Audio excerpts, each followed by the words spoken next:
Praise the lord అందరికీ. యేసయ్య యొక్క మంచి నామంలో మీ అందరికీ నా హృదయపూర్వకమైన వందనాలండి. ఈరోజు దేవుని వాక్యంలోనికి వెళ్ళినట్లయితే ఇర్మియా రాసిన గ్రంథము 10వ వచనం చదువుకుందామండి. పెళ్ళగించుటకును, విరుగగొట్టుటకును, నశింపజేయుటకును, పడద్రోయుటకును, కట్టుటకును, నాటుటకును నేను ఈ దినమున జనముల మీదను రాజ్యముల మీదను నిన్ను నియమించి ఉన్నాను. ఈ వాగ్దానము సాక్షాత్తు దేవుడే, యేసు ప్రభువే ఎవరితో మాట్లాడుతున్నాడు? ఇర్మియాతో మాట్లాడుతూ చెప్తున్నాడు అనమాట. ఇటు వాగ్దానం ఇస్తున్నాడు. ఎందుకంటే ఏ సందర్భంలో ఇంకా కొంచెం మీకు చెప్పాలంటే, దేవుడు ముందు ఇర్మియాని సాక్షాత్తు నేరుగా ఎన్నుకొని నువ్వు ప్రవక్త కాబోతున్నావు అని చెప్తాడు. చెప్పిన తర్వాత నేను బాలుడిని అంటాడు ఇర్మియా. నువ్వు బాలుడిని అనవద్దు, నీ నోట్లో నా మాట ఉంచుతాను, నీకు నేను తోడుగా ఉంటానని వాగ్దానం చేస్తాడు యేసయ్య. అలా ఎన్నుకున్న తర్వాత చేసిన వాగ్దానము ఈరోజు వాగ్దానం అన్నమాట.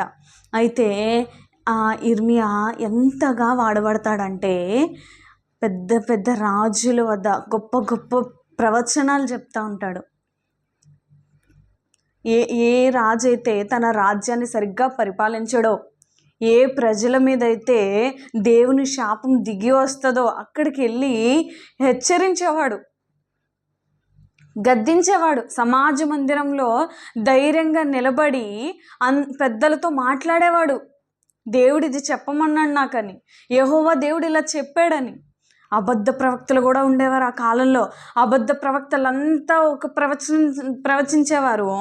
ఇర్మియా మాత్రం అబద్ధ ప్రవక్తలను కూడా, వాళ్ళ అబద్ధ ప్రవక్తలు అబద్ధమైన ప్రవచనాలు వాళ్ళు చెప్తున్నారు, నిజమైన దేవుడు చెప్పే మాట ఇది, మీరు వాటి మాట వినవద్దు, ఈ మాట నా మాట వినండి, దేవుడు మిమ్మల్ని గద్దిస్తున్నాడు, మీరు మీ తప్పుల్ని క్షమించమని దేవుణ్ణి అడిగి మీ పాపాలని విడిచిపెట్టి దేవుని వైపు తిరగండి అని అనేక మార్లు, అనేక సందర్భాల్లో, అనేక స్థలములలో, అనేకమైన రాజుల వద్ద నిలబడినట్లుగా ఇర్మియాని మనం చూస్తాం.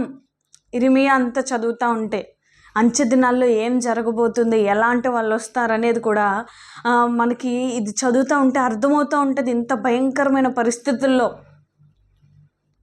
దేశాలు ఎలాంటి పరిస్థితులు గుండా వెళ్తాయి, అప్పుడు దేవుడు ప్రవక్తలను ఎలా పంపించి దేశాన్ని బాగు చేస్తాడు అనేది మనం తెలుస్తూ ఉంటుంది.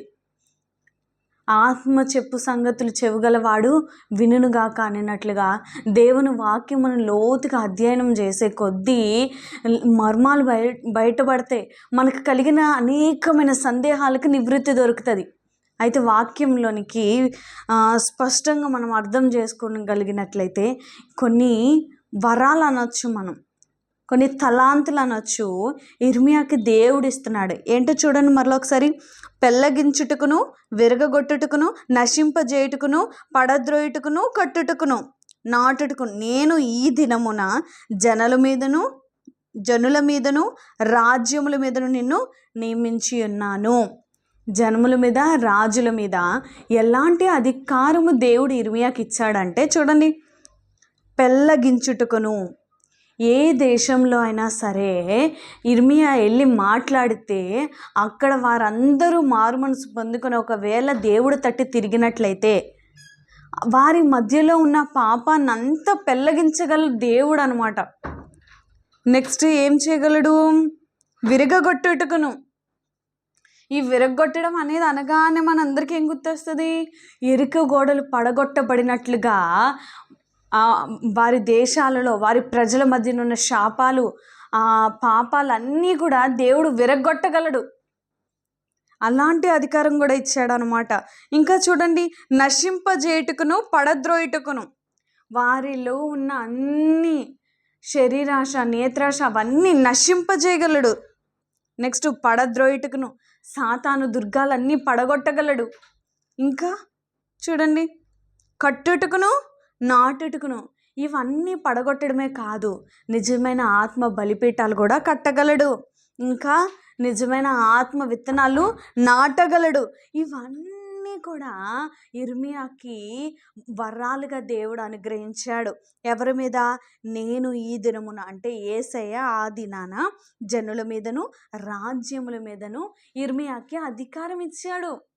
నేను చెప్పాను కదండి, మరి ఇర్మియాని ఎంత బలంగా వాడుకున్నాడంటే ఏ స్థలానికి వెళ్ళమంటే ఆ స్థలానికి వెళ్ళేవాడు. అక్కడ విరగ్గొట్టమన్నాడు అనుకో దేవుడు, దేనినైనా విరగ్గొట్టాలి. ఏదైనా వారి మధ్యలోంచి పెళ్ళగించాలనుకో పెళ్ళగించాలి. ఏదైనా వారిలో తిరిగి కట్టాలంటే తిరిగి కట్టాలి. నాటాలంటే నాటాలి. అలాంటి అధికారము, అలాంటి వరాలు పరిశుద్ధాత్మ సహాయం ద్వారా ఇర్మియా పొందుకొని ఆత్మ పూర్ణుడై ఆత్మ చెప్పు సంగతులు యాజ్ ఇట్ ఈజ్గా చేసేవాడు. అందుకనే ఇర్మియాని అగ్ని రథాలు వచ్చి తీసుకెళ్ళినట్లుగా మనం చూస్తూ ఉంటాం. ఇర్మియాని దేవుడు అంత బలంగా వాడుకున్నాడండి, ఒక గొప్ప ప్రవక్తగా. అలాంటి అధికారాలు నీకు నాకు కూడా ఇవ్వాలని దేవుడు ఎంతగానో ఆశపడుతున్నాడు, కానీ మనం పొందుకోలేకపోతున్నాం. మనం పరిశుద్ధాత్మ దేవుని సహాయం అడుగుదామండి. మనకి ఏదైనా సమర్పించుకోవాలని ప్రేరేపణ కలిగినట్లయితే మనందరము సమర్పించుకొని దేవుణ్ణి వెతికి అలాంటి వరాలు పొందుకోవడానికి, ఇలాంటి అంచె దినాల్లో, రాకడ దినాల్లో, పాపపు దినాల్లో, మరి ఈరోజు అందరూ న్యూస్ చూసినట్లయితే భయంకరమైన దుర్ఘటన, ఒక డాక్టర్ మీద అత్యాచారం జరిగిందని. అసలు ఆ జరిగిన ఆ పోస్ట్ మార్టం రిపోర్ట్ 4 పేజీలు వచ్చిందంటండి. అసలు ఎలా జరిగింది, ఎంతమంది జరిగింది, అసలు ఏ క్లూసు బయటకు రానివ్వడం లేదు. అదొక పబ్లిక్ ప్లేస్లో జరిగింది కాబట్టి అది అంతగా ప్రచారం పొందుతుంది, కానీ అనేకులు ఉన్నారు ఇంకా. కానీ దేవుని వాక్యం ఏం సెలవిస్తుందంటే, చీకటిలో చేసిన ప్రతి పాపము కూడా వెలుగులోకి వస్తుందని దేవుని వాక్యం సెలవిస్తుంది. మనం కొన్నిసార్లు ఎవ్వరు నన్ను చూడట్లేదు, నేను చేసే పాపం అసలు నా తల్లిదండ్రులకు కూడా తెలీదు, నా తోబుట్టువులకి తెలీదు, నాతో కూడా ఉన్న నా స్నేహితులకు కూడా తెలీదు, నేను మాత్రమే దీన్ని చేస్తున్నానని మనం అనేకసార్లు అనుకుంటాం. కానీ మనం దేవుని కళ్ళైతే కప్పలేమండి. దేవుడు చూస్తున్నాడు. అందుకనే ఆయనకి పేరు చూచుచున్న దేవుడని. ఆయన చూస్తున్నాడండి. మనము యథార్థతను కనబరిచే వారిగా ఉండాలి. ఇలాంటి పాపపు రోజుల్లో మనం నిలబడగలగాలంటే, ఎలాంటి సాతాను కూడా మనల్ని, మన బిడ్డల్ని, మన కుటుంబాల్ని తాకకుండానట్లుగా ఉండాలంటే ప్రార్థన ఎంతో అవసరం అండి. ఆయన పాదాల చెంత నిత్యము గడిపి, ఆయన గోజాడి పరిశుద్ధాత్మ వరాలు పొందుకొని ఇలా పెళ్ళగించడానికి, విరగ్గొట్టడానికి, నాటడానికి, తిరిగి కట్టడానికి, ఇలాంటి వరాలు మనం పరిశుద్ధాత్మ దేవుని నుంచి మనం పొందుకోలేకపోతే, మన గృహాలను మనం జ్ఞానంతో కట్టుకోలేకపోతే, ఈ అంచె దినాల్లో క్రీస్తు కోసం నిలబడడం చాలా కష్టతరం అయిపోతుంది. ఇప్పటికే చాలామంది కూడా చాలా రకాలుగా పనిచేస్తున్నారు. నిజంగా క్రీస్తు కోసం నిలబడడం చాలా కష్టం. శరీరంలో చాలా కష్టమండి, కానీ ఆత్మలో మనం బలం సంపాదించుకోలేకపోతే, ఆత్మలో మనము వర్ధిల్లకపోతే మనం నిలబడడం చాలా కష్టమని పరిశుద్ధాత్మ ప్రేరేపణ ద్వారా మీ ముందు నిలబడి ఉన్నదాననే ఉన్నానండి.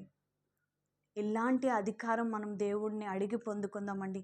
ఈ రాత్రికాల సమయం మందు పరిశుద్ధాత్మ దేవుణ్ణి హృదయపూర్వకంగా మీలోకి, మాలోకి, మనలోకి, మన గృహాల్లోకి, మన సంఘాల్లోకి ఆహ్వానించాలి. ఇంకా అనేకమైన సంఘాల్లో పరిశుద్ధాత్మ అనుభవం లేదు. పరిశుద్ధాత్మ అంటే ఏదో దెయ్యం పట్టిన వారుగా అనుకుంటున్నారు, అపహసిస్తున్నారు, హేళన చేస్తున్నారు. పరిశుద్ధాత్మ దేవుడు లేడని చెప్పే సంఘాలు ఉన్నాయి. కానీ పరిశుద్ధాత్మ దేవుడు ఉన్నాడు. ఆయన మన మధ్యలో ఉన్నాడు, మనతో ఉన్నాడు, మనలో ఉన్నాడు. మన శరీరం ఆయన ఆలయం అని దేవుని వాక్యం సెలవిస్తుంది.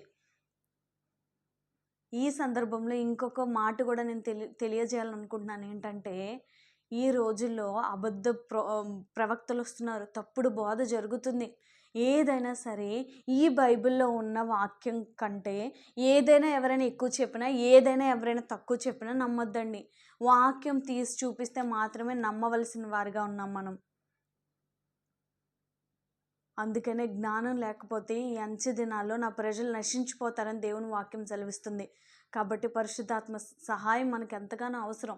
ఏ క్షణం ఏం సంభవించినో పరిశుద్ధాత్మ ద్వారా ముందుగానే దర్శనాల ద్వారా దేవుడు మాట్లాడే దేవుడు.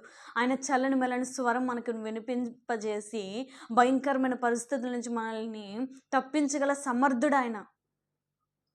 ఇర్మియాకి ఏ రీతిగా అయితే దేవుడు నిలబడి తన పక్షాన ఇలాంటి వరాలతో అధికారంతో నింపాడో, దేవుడు అట్టి అధికారం నీకు నాకు ఇవ్వాలని ఆశపడుతున్నాడు. మనల్ని నింపాలని అనుకుంటున్నాడు, మనల్ని లేపాలని ఆయన ఆశపడుతున్నాడు, మనల్ని వాడుకోవాలని ఆయన ఆశపడుతున్నాడు. కాబట్టి మనమందరం కళ్ళు మూసుకొని ప్రార్థన చేసుకుందామండి. ఆయన చిత్తం మన ఎడల ఎలా ఉందో ఆయన వరాలు మనం పొందుకునేలాగున పరిశుద్ధాత్మ సహాయం కోసం ఆయన్ని మన జీవితాల్లో మరొక్కసారి ఆహ్వానిద్దామండి. ఈ సమయం ప్రేమగల తండ్రి, దయగల దేవ, కృపగల ప్రభు యేసయ్య, నీ బంగారు పాద పద్మముకు లెక్కలేనని స్తుతులు స్తోత్రములు. ఆశ్చర్య కార్యములు చేసే దేవుడా, అద్భుత కార్యములు చేసే దేవుడా, నాయన ఇర్మియాకి ఏ రీతిగా అయితే ప్రభువా నాయన పెళ్ళగించుటకు, నాటుటకు, విరగొట్టుటకు, నశింపజేయుటకును ప్రభువా, తిరిగి కట్టుటకును, నాటుటకును కూడా ప్రభువా అధికారం ఇచ్చావు ప్రభువా. యేసయ్యా నీకు స్తోత్రం. నీ నోట్లు నా మాట ఉంచుతానన్నావు ప్రభా, నీకు నేను తోడుగా ఉంటానని చెప్పావు ప్రభా. ఏ రీతిగా అయితే ప్రభా ఇర్మియాని నాయన నువ్వు ఎన్నుకొని లేపి నడిపించుకొని వాడుకున్నావు ప్రభా. నాయన మమ్మల్ని అట్టి రీతిగా మరొకసారి లేపండి, మమ్మల్ని ఒకసారి దర్శించండి, మనం ఒక్కసారి ప్రభా ఆయుత్తపరచండి, ఉజ్జీవపరచమని అడుగుతున్నాను నా దేవా. నీకు స్తోత్రములు. నాయన భయంకరమైన దినాల్లో ప్రభా మేము నివసిస్తున్నాం కనుక నీ ఆత్మ సహాయం లేకపోతే మేము నిలబడలేం ప్రభా, ఏ కార్యములు చేయలేం ప్రభా. మీరు మాకు తోడుగా నడిపించండి నాయన. యేసయ్యా, మనుష్యుడు రొట్టె వలన జీవించడు కానీ నీ నోట నుండి వచ్చి మాట వలన జీవించను అన్నట్లుగా ప్రభా, నీ వాక్యమే నన్ను బ్రతికించడు, బాధల్లో నెమ్మదినిచ్చిన అన్నట్లుగా నీ వాక్యంతో నాయన దినదినము నాయన నీకు ముందుగా నాయన యేసయ్యా నీకు దగ్గరగా సాగే భాగ్యం దయచేయండి. మీరు ముందుండి మమ్మల్ని వెనుక నడిపించండి. నీ ఆత్మ సహవాసం మాకు నిత్యం ఉంచండి. నేను ఈ వాక్యం వింటున్నాను ఆయన, ప్రతి బిడ్డని నాయన ఆయుధపరచండి, ఉజ్జీవపరచండి, బలపరచండి, స్థిరపరచండి. నాయన ఈ పరిచయం అంతటి చుట్టూ నీ రక్త కంచి వేసి నీ కాపుదలు దయచేసి ఎలాంటి సాతాను కందృష్టి మా మీద పడకుండానట్లు నీ కృప చూపించి సహాయం చేయమని, మహిమలు ఘనతలు ప్రభావాలు మీరొక్కరే పొందుకనమని త్వరగా రాని నజరుడని క్రీస్తు నామములో ప్రార్థించి బ్రతిమలు వేడుకొంచున్నాం తండ్రి.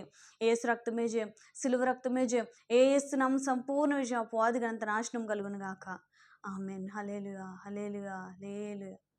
మిమ్మల్ని మీ కుటుంబాల్ని దేవుడు బహుగా దీవించును గాక. ఆమెన్.